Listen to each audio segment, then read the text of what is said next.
Hello everyone. Before the presentation start, this is for educational use only. Our group is allowing our instructor, Mr. Roldan Ardinis, to use this as an educational material. Let me introduce the objective of our discussion. First is to analyze Manfred Steger's perspective on globalization. Second is to explore Michael Frieden's sentiments regarding on political ideologies. And third is to assess Arjun Apadorai's contribution to globalization studies, specifically his concept of scapes. And lastly, to detail the various scapes identified by Arjun Apadorai and the role in globalization. My topic is all about Steger's ideology of globalization. So, what is globalization? For me, globalization is the process that connects people, business, and countries around the world.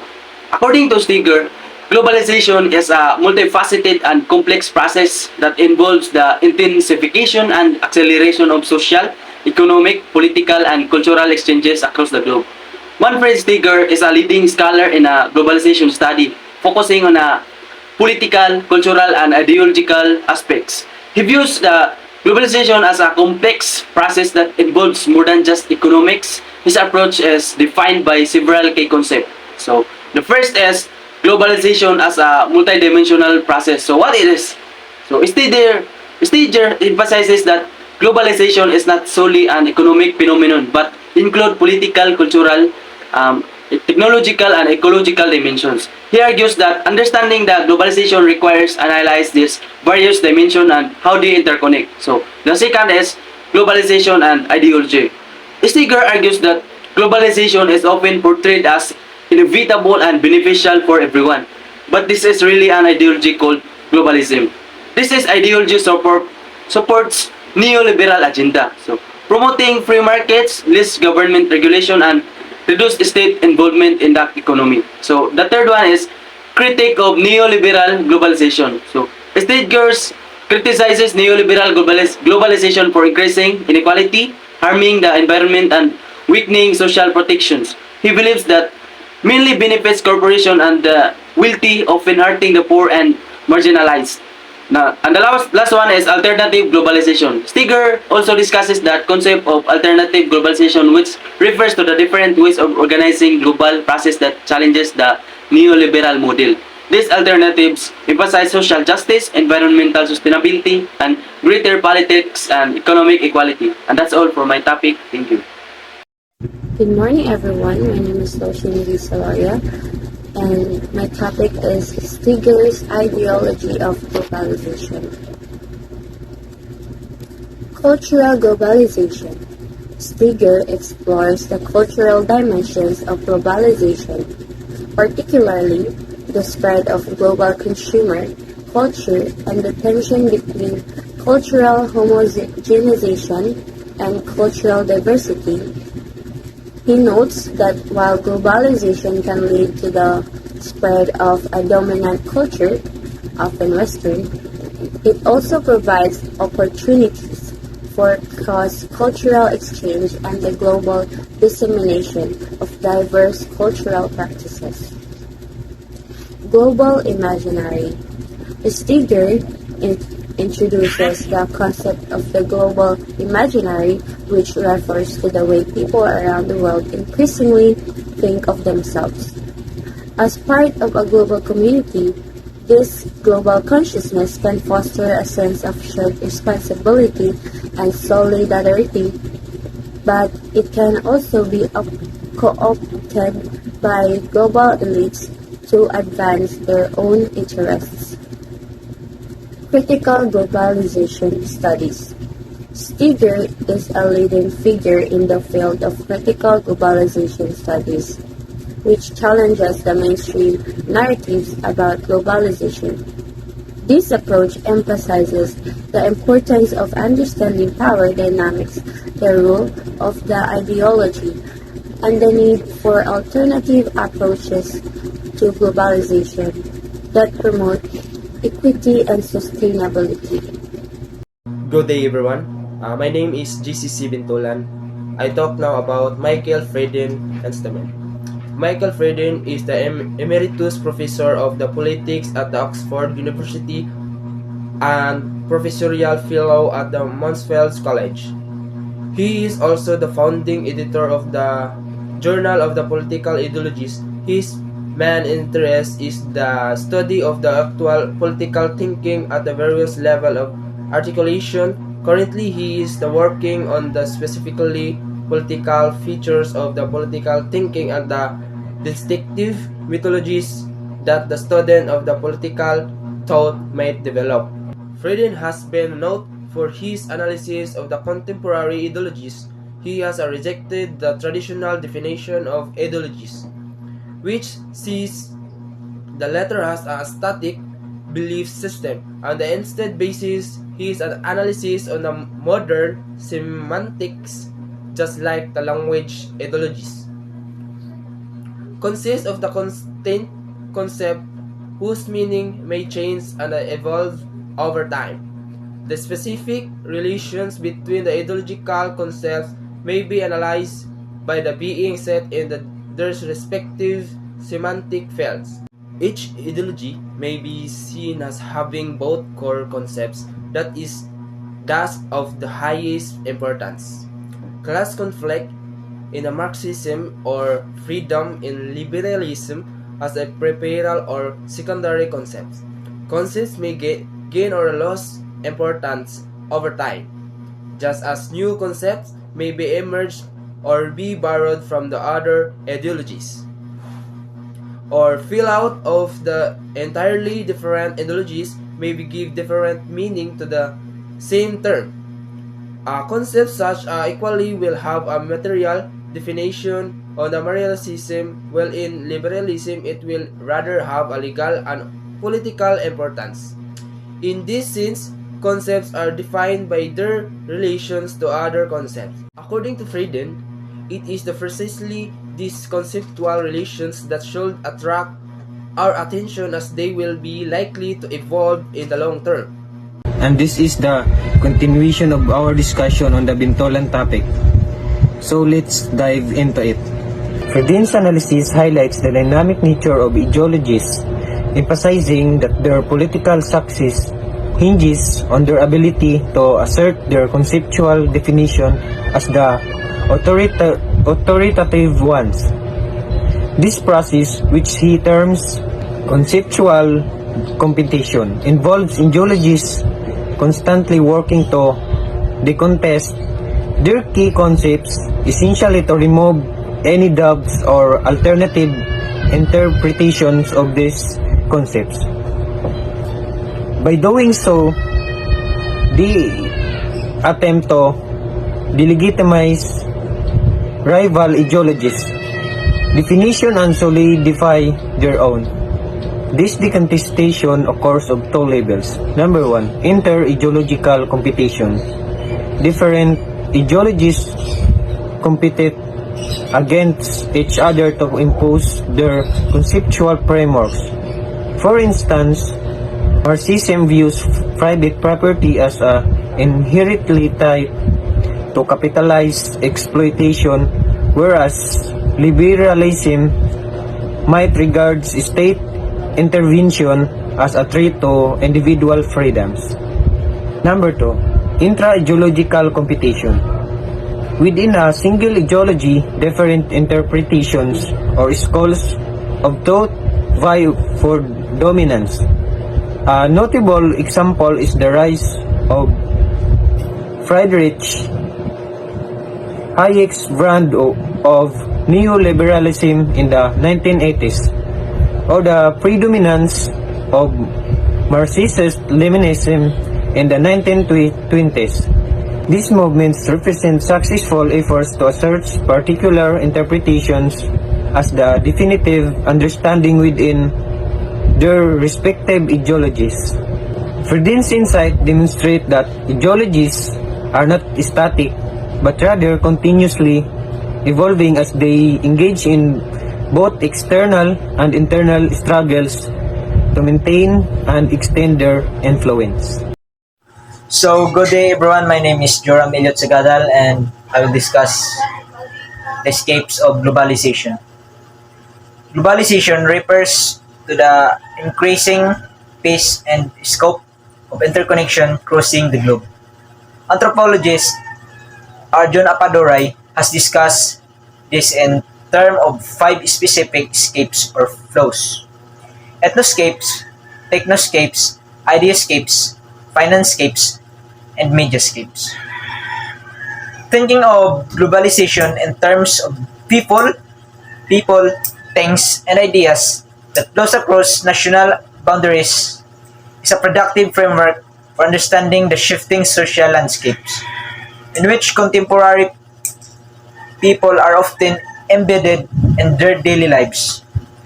So questions about where people migrate, their reasons for migration, the pace at which they travel, the way their life change as result of their travels, and how their original communities change can all be addressed within this framework.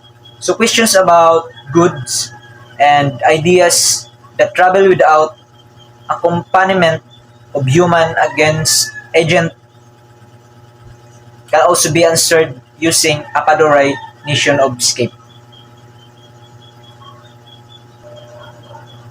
Now I will discuss the five specific scapes or flows. So the first is ethnoscape. Ethnoscape refer to the flow of people across boundaries.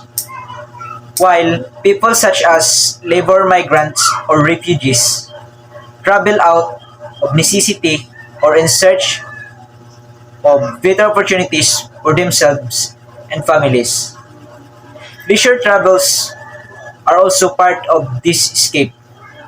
The World Tourism Organization, our specialized branch of the United Nations, argues that tourism is one of the fastest growing commercial sectors, that approximately one of the 11 jobs is related to tourism is some way. So tourism typically puts people from developed parts of the world contract with people in developing world, which creates both opportunities and challenges for all involved. While there is potential for tourists to be positively affected by their experiences with other while traveling, the tourism industries has also received its share circumstance or criticisms. So individual from wealthier countries like the US, even if they are not wealthy themselves by the standards of the United States, are able to indulge in luxuries while traveling abroad in poorer nations like this found the Caribbean. Good day, everyone. I'm Justin D. Cabao. I will continue the topic. It's all about the escape of globalization, the five differentiate of escape globalization. Since the ethnoscape is done, I will proceed to the next one, which is the technoscape. Technoscape refers to the flows of technology. Apple's iPhone is just one example of how the movement of technologies across boundaries can radically affect day-to-day life of people all along the community chain. Sales record are surpassed, which is release of a new phone with line of customers spilling out of Apple stores and sneaking around the block. Demand for this new product drives a fast and furious pace of production. Workers who are struggling to keep up with demand and subjected labor conditions most iPhone users which would find a problem. The next one is ideascape.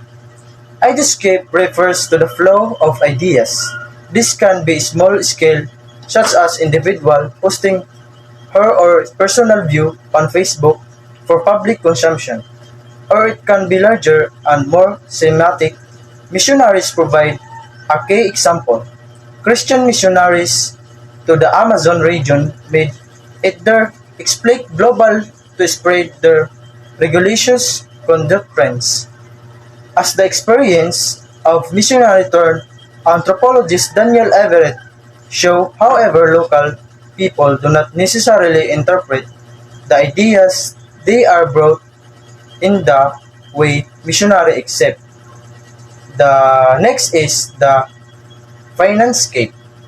Refers to the flow of across political borders like the other flows discussed by Apadori.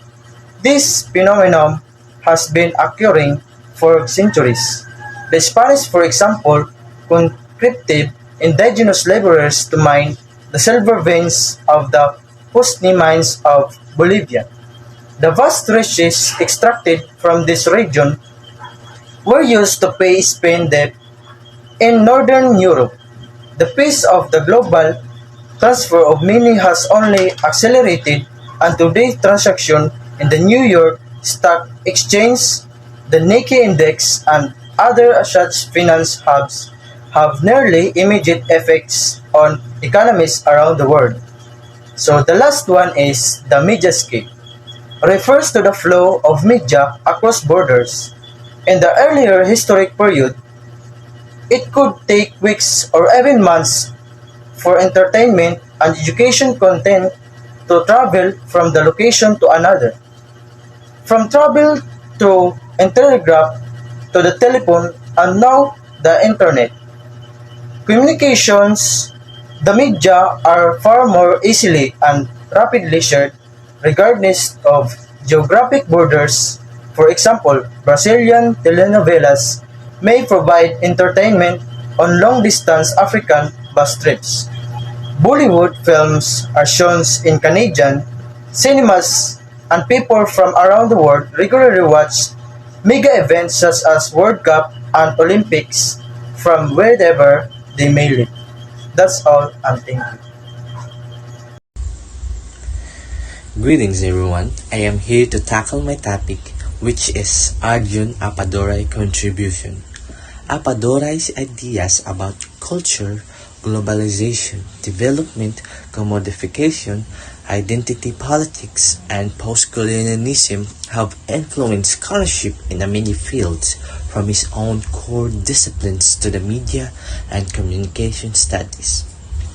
Post-colonial studies, architecture studies, urban studies, and political theory. Arjun Appadurai is a distinguished anthropologist renowned for his groundbreaking work on globalization, material culture, and the role of imagination in the shaping social and cultural dynamics. His innovative theories, particularly his concept of scapes, which includes ethnoscapes, mediascapes, technoscapes, financescapes, and idioscapes, have significantly advanced our understanding of how global processes interact with and transform local cultures. Apadorai's influential research extends to the exploration of how commodities acquire social meanings and cultural significance as detailed in his seminal work, The Social Life of Things. His insight into the power of the imagination in constructing identities and realities further illuminate the complexities of a modern life in an interconnected world through his interdisciplinary approach and critical perspective. Appadurai has reshaped contemporary anthropology and cultural studies, offering profound contribution to the understanding of the global and the local interaction. Global cultural flow is a concept developed by anthropologist Arjun Appadurai that refers to the movement of peoples, ideas, and material goods across sociopolitical boundaries. Appadurai developed this concept as a way to explore globalization both in the past and the present. The social life of things Apadurai edited a collection of essays titled The Social Life of Things, Commodities in Cultural Perspective, 1986, which examines how objects move through different cultural and social contexts, acquiring new meanings and values along the way. This work is foundational in field of material culture studies. Apadurai's ideas about culture, globalization, development, commodification, identify politics, and postcolonialism have influenced scholarship in many fields from his own core disciplines to media and communication studies, postcolonial studies, architecture, urban studies, and political theory. Disjuncture and difference in the global cultural economy. In his essay, Disjuncture and Difference in the Global Cultural Economy, Apadurai argues that globalization is not a smooth, homogeneous process but it marked by disjunctures and differences that shape local cultures in unique ways.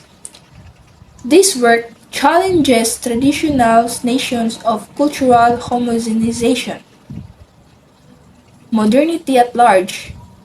In his book, Modernity at Large Cultural Dimensions of Globalization in 1996, Apadurai explores that impact of global cultural flows and modernity and the formation of the new identities. He introduces the idea of deterritorialization, where culture and identity are increasingly disembedded from specific geographic locations. Public Culture. Apadurai co-founded the journal Public Culture, which has become a leading platform for the study of global cultural processes and has influenced the development of cultural studies, postcolonial theory, and anthropology.